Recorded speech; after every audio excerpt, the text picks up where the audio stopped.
Hey, it's Mark coming to you from Baker's Green Acres. I'm doing something right now, and all of a sudden I realized that I've discovered something that's really helpful, or handy, or a force multiplier, whatever you want to call it. But it's just a process, and maybe everybody knows about it, and I just figured it out. I don't know, and I've talked a little bit about it before when we talk about watering the chickens. But in this business, in farming business, homesteading business, gardening business, whatever, water distribution is something that holds people back, because you want to do something but you don't have water over there. You want to plant something but you don't have water over there. So, one of the ways we've talked about moving water around is with black PVC pipe. It's really cheap.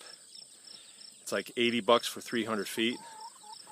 Takes a little bit of savvy with the fittings and all that stuff to put it together. And yeah, it's black, and it heats the water up, and sometimes you get too much pressure in the line and it blows lines off. And with a 3/4 inch line or a 1 inch line, you can have a mess in a hurry.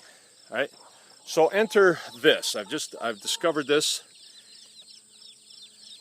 This is 3/16 inside diameter line. I got this at Home Depot, but you can get it from Drip Depot. All right. It's really thin line. It's really flexible. It takes these fittings on the end. See that? That's a barb fitting, and I've connected it on to just a little junk piece. Actually, I just cut this. This stuff is so cheap. It's $4 for a 100-foot roll.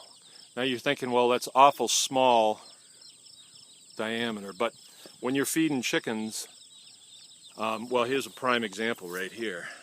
You can see that. Got that little, let's see if I'm really on it. That little enclosure right there, that little roof, and then under it is that waterer hanging.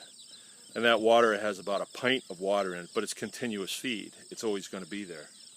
And they're not even drinking out of it right now because they don't need a drink. And it was very easy to run that over from this building. Didn't take any tools. You can usually lay it someplace and hide it. And then I mow right over it, and if you don't cut it, the grass clippings, it just gets buried. Now this is only for summer use. I reckon you could use it in the wintertime, but it'd have to be continuous flowing. I'm going to do some tests with it this year and see if I can run it gallons per hour and see if it makes sense to do it. But right here, well, I had water to there, and then I got this tree that my daughter-in-law gave me, and I wanted to get it in here, but you got to put it in, then you got to bring 5-gallon buckets of water over to it. And you forget for a week, and you notice when the leaves are brown, and usually that's too late. So what I did is I put a piece of this brown line in, and I squeezed it a little bit on that end with a clamp, so it's just dripping. And it's been 2 weeks now that that's been in, and the leaves are nice and green, and it looks like it's doing fine.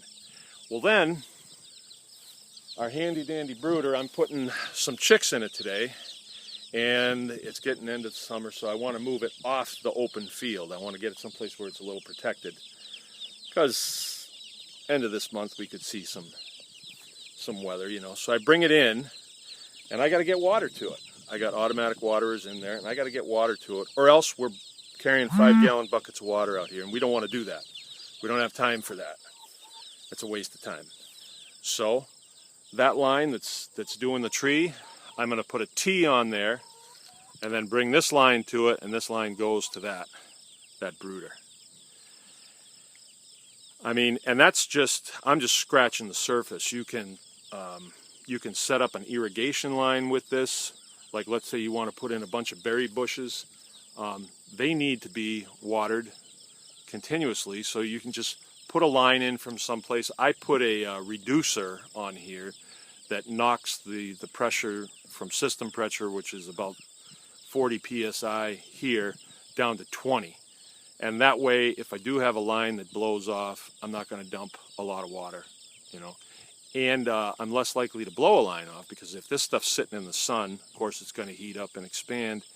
And if I got 40 psi on it,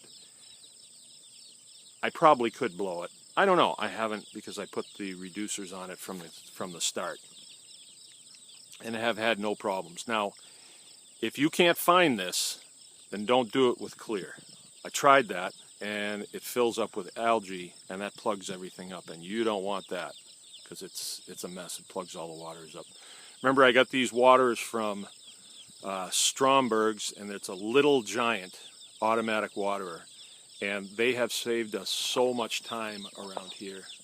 You can't believe it. And it just kind of opens your mind up to other things that you could do with this. Well, I'm going to sign off. It's Mark from Baker's Green Acres. Anyone can farm, and you better now.